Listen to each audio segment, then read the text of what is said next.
Hey guys, Analog Man here for another deck profile. And as you can see from the title and the thumbnail, basically, we are revisiting Metalgarurumon X, or as some people have abbreviated it to, Melga X.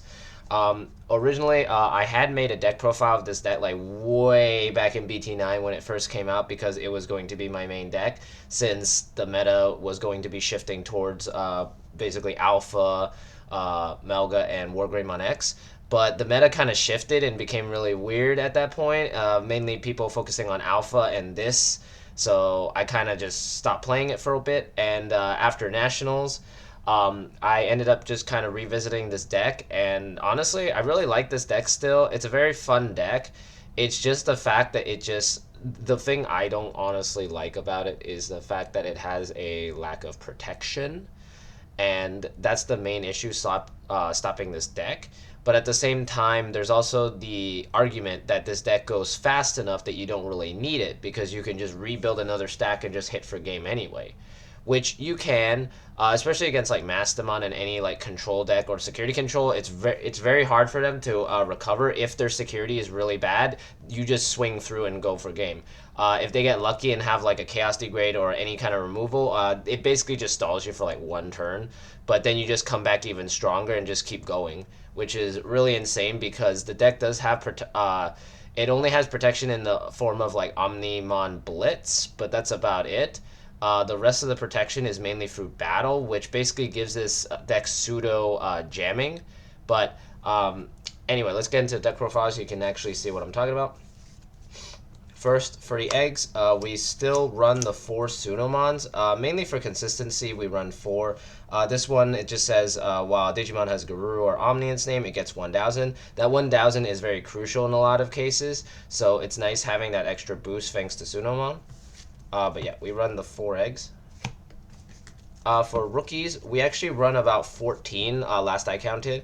Mainly it's because this deck occasionally does brick and you can't really see your rookie. But at the same time, the 2 new rookies I added in are Gabumon, but they're specifically for draw power. So, yeah. Anyway, we run 4 of the Gabumon from BT5 that searches a Garuru and Omni on play, which is really nice. It helps search through your deck really good. Then we run 4 of the Gabumon X antibody. This one is self-explanatory. You evolve it on top of this, and you get to search again. Basically, you go search, search, and then you grab an X antibody and another Garurumon, hopefully Garuru X, so you go for that. Then we run 3 of the new, was it? Actually, no, it's not really new. It's just from the starter deck. This one's really solid. I've actually had some really good success with this one specifically because it has given me that extra boost in damage normally. Sorry, I'm just grabbing 2 cards that I'm actually missing from the deck, I just noticed. But yeah, basically, this guy is also there to give you a boost if, let's say you hard play this and you swing in or whatever. This gives that extra boost to boost you, I think, to like 13 or 14 usually, depending on what you have in the stack. So really solid to have at least 3 copies of him. And then the 2 cards I was missing from the deck were the Gabumon from BT1. This one I just mainly play because I saw that there was a lack of draw power compared to Greymon, and we don't really have a searcher in the form of like the Black Agumon. So this is this is basically our best option at the moment, which really sucks. But hopefully that new starter deck coming out in October helps boost this deck a little bit. Hopefully, or we get a brand new like Metalgarurumon deck that can rival the Wargreymon deck. But yeah, we run 2 of this, 3 of this, 4 and 4 of this. So yeah. In total, that's actually, my bad, 8 plus 3, 11, 12, 14. Actually, no, it is still 14. But yeah, these are the rookies that we run. For level 4s, we run 4 of the Promo Garurumon. Promo Garurumon is still very strong. So yeah, mainly the thing with this one is that it does give you a draw one, and it's not once per turn. It does say when attacking, and it has no once per turn clause. So every time you swing and unsuspend, you're going to be drawing a card. This is one of the main ways to draw a ton of cards into your hand to help reduce the cost of a specific Metalgarurumon that is a level 6 that we run in this deck. It's really solid, honestly. Like, it's really nice seeing this, but sometimes you do see the other Garurumon, so that's why I run 4 copies to see it as consistently as possible. Then we run 4 of the Garuru X. This guy's self-explanatory. Digivolves 0 on top. Also, he is one of the main guys in the deck providing protection. Basically, what he does is that he detaches 2 of the same level to prevent deletion by battle, basically. He does not prevent deletion by, like, Digimon effects and option cards and other stuff that's not battles, so it is kind of bad, but at the same time, this deck goes so fast that you can punch through before they can even really react half the time, so really nice. Then we run 2 of the Garurumon from BT5. This one can evolve on top of a Gabumon for 1 cost because of its effect where it gains back a memory. You can't gain back the memory if they have a memory blocker, which really sucks, but you can still pass turn. But the cool thing is that its other effect, its inherent effect, is that all turns while this Digimon has Garuru Omni, it gains a plus 1,000. So combining that with the Gabu and this, you should be gaining plus 3,000, which should put you up to 15, I believe, and that will prevent you from basically dying by certain things. So really nice. And yeah, that's basically all the level 4s we run in the deck. It looks a little bit less, but 10 is a pretty consistent number that I've found that works for this deck. And if you increase it too much, it can potentially make the deck brick a lot, which is crazy compared to Greymon. Greymon does brick a lot too, but Garurumon, I feel, tends to brick even more if you mess up the ratios. While Greymon, if you mess up the ratios, it still kind of has a way to get past it. This deck does not, so you have to be very precise with it. Then for level 5s, we run 4 of the promo Weregaruru, self-explanatory. He's our main guy that we want to draw into. His effect is still broken to this day. When attacking, you can unsuspend and just swing again. And usually you want to equip an X antibody on him so he can evolve into Weregaruru X. So then that'll give Weregaruru X the extra security check. His inherent specifically gives a security plus 1 if you have 8 or more cards, but by the time you're done swinging, you should have 8. Then we run 3 of the Weregaruru X. I actually originally ran 4, but I opted to run 3 instead because sometimes breaking into him isn't really that great.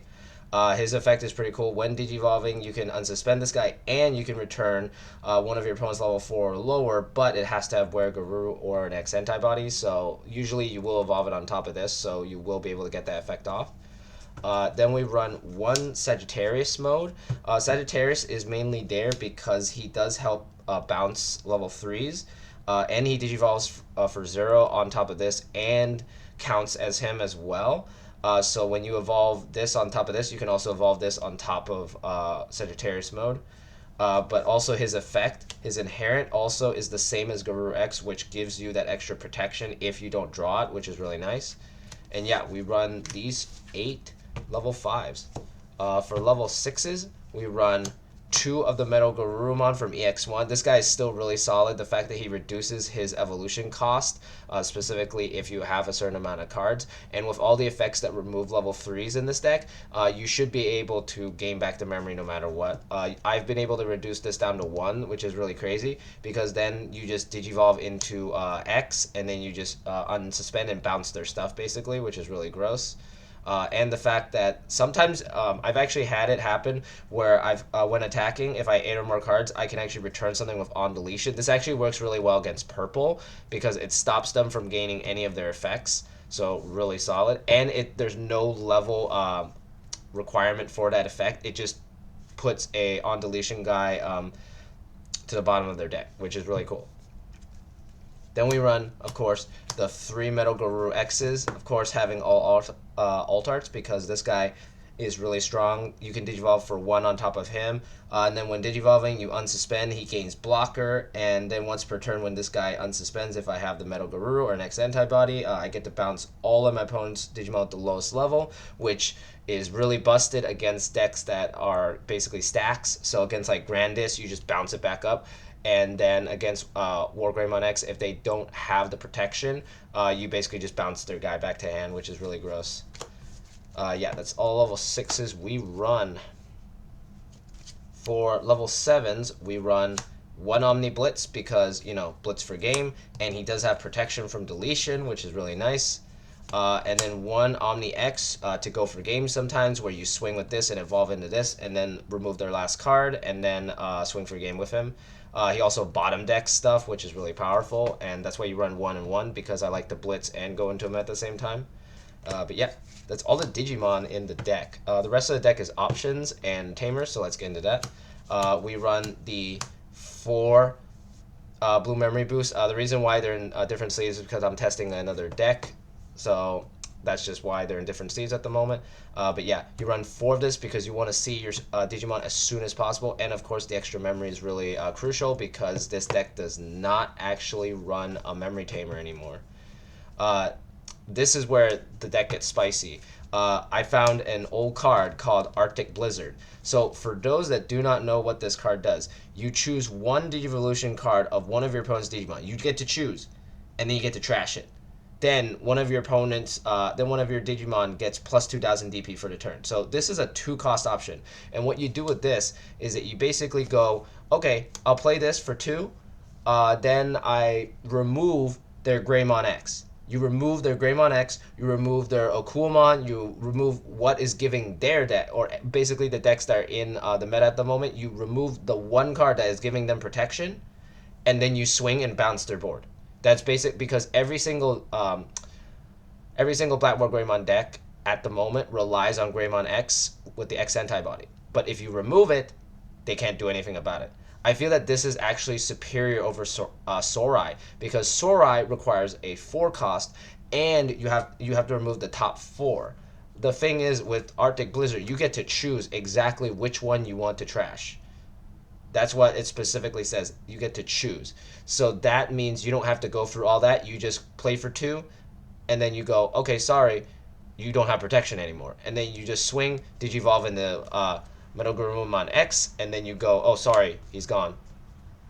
This is why this card is in here, because I accidentally found it by accident recently when looking through my commons, and I thought, wow, that's actually pretty busted against like a lot of the stack decks, because it ruins Grandis's way of unsuspending. If they hit this insecurity, it doesn't really do anything, it just adds to hand, but then the next turn you just remove what basically gives them the ability to unsuspend and attack again.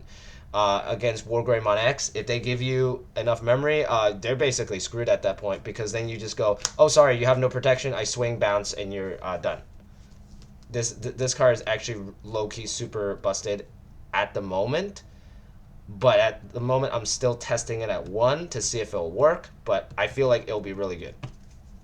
Then we run one high speed plug-in D, because it straight up gives us jamming.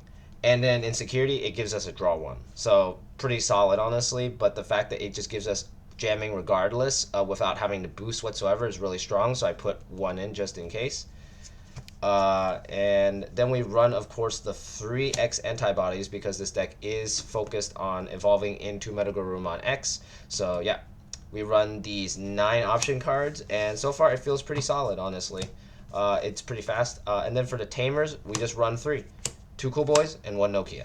Cool Boy, self-explanatory, he helps you gain memory, draw a card, and the fact that he's only a 2-cost tamer. And then Nokia is there to play the Gabumons and reduce your cost by 1, so very solid card. And yeah, that's basically the deck. So far in testing, this deck has felt pretty decent.